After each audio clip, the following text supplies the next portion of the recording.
Hey there, Sharon Horne-Ellstrom here. Welcome to day 46 of our Get Your Goals annual challenge. I'm going to sneeze. Sorry about that. I felt it coming. Today we're going to talk about letting go of things that no longer serve you. I'm going to share 8 different exercises or things that you can do really, really quickly to figure out what it is that you want to let go of. Since we're focusing on emotional well-being this month, let's think with respect to emotions that don't serve us, emotions that don't make us feel good. Things that make us feel good, we want to do more of. Things that make us feel bad, we want to do less of. And that applies to everything in our life, but especially in the area of feelings and emotions. If we catch ourselves feeling sad or angry or upset or jealous or envious or frustrated or irritated or impatient all the time, those are probably emotions that don't feel good to us, but they also probably aren't serving us, because the things that don't feel good to us are not for us. So I found 8 little exercises, or 8 questions really, that you can ask yourself to figure out what are the emotions you want to release and let go of. And then tomorrow we'll talk about strategies for doing that, because it doesn't do any good to identify something if we're not going to go ahead and get rid of it. Now, keep in mind, you can always use the SOAP framework to clean those things up in your life, right? And to get the goals and get the things that you want. But what are some of these strategies? Well, we all go through different phases and stages in our life. Sometimes, what was important to me as a child isn't necessarily important to me nowadays, especially except for the things that are core to my being, my core values. And we've talked about those and identified what our core values are. And one of the things I love about core values is they help us filter out all of the other noise and things that are trying to get our attention that aren't for us. There's so many options in the world. We have to have a way to filter out what is important to us and what isn't. So we want to think about our life, the life stages, the different life stages we go through, and the things that we want to bring along with us, and then let go of the rest. It's like, how many people are you still friends with from grade school? How about high school? How about college, if you attended college or trade school, or if you were part of a different organization, a different job? If I think back to the different companies I worked for in corporate America, I was, really good friends and close to people at the time. But once I left that organization, I left that stage of my life and career and created and made a whole new group of associates and friends that I interacted with. So we want to think about the different life stages that we go through. The second exercise is to write letters to significant people in your past. You don't have to send them, although it's a good idea to let people know that they had a positive impact on you and that you appreciate them or appreciated them. The third exercise is to think about desire versus duty. It's like shoulds versus musts versus want to versus have to versus things like that. It's a way of categorizing the things that come up, the emotions that we feel, and say, do I really have to be angry about this? No, anger is always a choice, right? Do I really have to be envious of the person that got the promotion at work? Or can I be happy for them, knowing that my time will come too? So, desire versus duty, or what I want to do, what I'm interested in, what I'm drawn to, versus what I think other people expect of me. Number 4, write out your internal monologue. Boy, this is a hard one to do, but it's really, really powerful, because when we start writing out the voice in our head, when it comes to the things that lead up to our triggers, it's a great way to identify our triggers and why we feel different emotions or we experience different feelings. Writing out the dialogue in our head helps us to identify those things. It's a hard, but it's a fun exercise. Don't skip anything. Write it all down, and then you can always burn it. Number 5, take inventory. Take a personal inventory of the different aspects of yourself, especially with respect to emotions. What emotions do you call on most often? Is it happiness or is it sadness? Is it something in between? Is it just meh?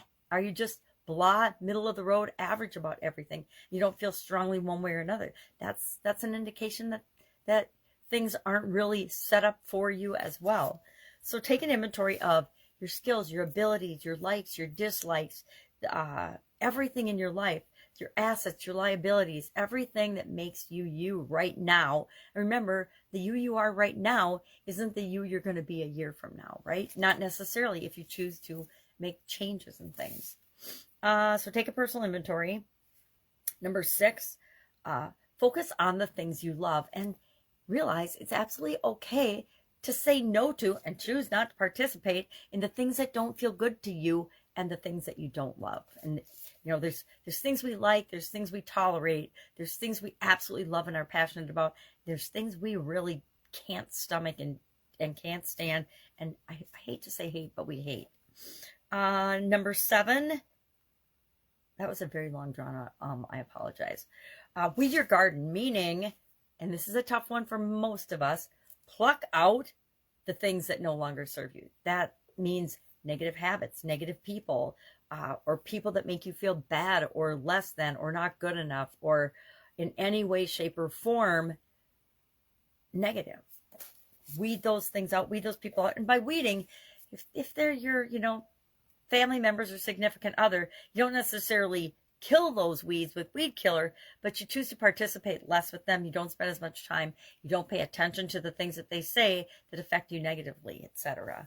You buffer yourself, and really you do separate yourself from them ultimately. And then 8, think about enjoyment versus value. There's things that we enjoy and value. There's things we enjoy, but we don't really value. We don't really, give them a lot of importance in our life.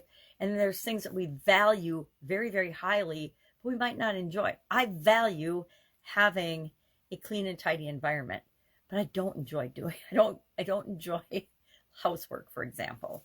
So think in terms of that. So what are we going to do today for our exercise? We're just going to start thinking about letting go of things that don't serve us, right? And it could be, we're speaking specifically with respect to emotions today. I used to spend so much of my life in running my own businesses and sometimes in corporate America, being frustrated about things. And I realized that frustration was me expecting things to be different than they actually were. And instead of just saying, okay, this is the situation right now, what are we going to do about it? Because it's not the way I want it. I would get frustrated because I expected things to be different. I expected people to be doing what they said they were going to do. I expected work to be done in the right way, in a timely manner, etc. And it just always wasn't, because things happen all the time. And so instead of expecting everybody to be perfectly the way I wanted them to be, I just started to see what the situation was, look at people, take them on face value or with respect to the situation. And then instead of being frustrated, help them and coach them into the behaviors that I wanted to see more often, right? So we set up processes and systems to make things easy and automatic for people. And then my expectations were met a lot more frequently because we had a system in place to handle it. And it was usually a system thing, not a person thing, right? They didn't have the information they needed, or they hadn't been trained fully, etc. So today, just pick one of these possible exercises when you notice that you're experiencing an emotion that you would consider less than optimum, maybe negative, or that made you feel bad. Maybe somebody hurts your feelings today, and run it through one of these filters and one of these exercises and say, maybe that's somebody I need to weed out because they are not very kind or nice to me, and that makes me feel bad, and I don't want to feel bad, so I'm going to stay away from them. If you've ever had a bully, and most of us have, sad but true, at some time in our lifetime, and you know that you either meet that person head on and deal with them and tell them to knock it off, you're not their victim, or you find ways to not be around them ever, or not be impacted by them. And the thing is, with bullies, they'll just find somebody else. It's sad but true. And that's why I always like to confront bullies, because I'm like, okay, well, if you think you can bully me, you got another thing coming. So, all right, that is our topic for today. Again, tomorrow, I changed my mind before I started talking today. I was going to talk about some strategies, and I'm like, no. Let's talk about different exercises we can do to identify things that we want to let go of, and then let's do it. I've had some major fun doing letting go strategies, of literally physical letting go strategies of beliefs and feelings and thoughts and emotions that I didn't want to experience anymore. So I'll share some of those strategies tomorrow. Any questions? Hit me up. Otherwise, have fun with this. These exercises are supposed to feel good and be fun. So pick one that feels good to you or resonates with you and do that one. And if you really feel motivated, do them all. Try them all on for size, and then you'll know going forward what is a great tool in your toolbox that you can use whenever you experience something that you're like, yeah, I didn't like that. How am I going to let that go?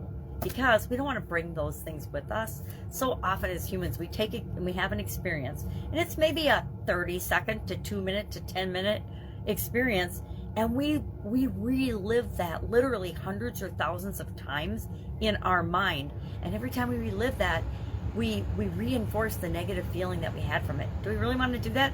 I say a resounding no. At least I don't want to do that anymore. All right, have an awesome day. Of course,